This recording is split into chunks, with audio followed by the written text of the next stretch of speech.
The aircon na waiting shed sa Pangasinan ginhawa ang dulot sa mga commuters at senior citizens. Malaking ginhawa para sa mga commuters at mga senior citizens ang pagkakaroon ng air-conditioned na waiting shed sa barangay poblasyon sa Mapandan, Pangasinan habang naghihintay ng masasakyan lalo na sa panahon ng tag-init. Base sa ulat, nilaanan ng 500,000 pesos ang modernong waiting shed na galing sa 20% development fund ng lokal na pamahalaan.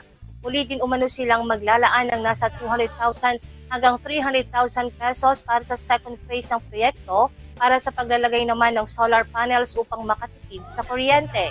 Kinatuwa naman ng mga residente ang naturang proyekto na mayroong 20 kataong kapasidad kung saan prioridad na gumamit ito ang mga matatanda, buntis at persons with disabilities. Binuksan ito sa publiko noong Disyembre 20 ng nakaraang taon para magbigay ng komportable at ligtas na hintayan ng masasakyan sa mga residente.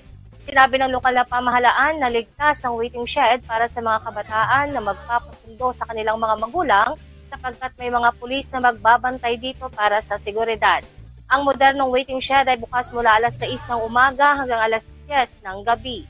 Pagpapanatili ng kalinisan nito ang pakiusap ng lokal na pamahalaan sa mga mamamayan.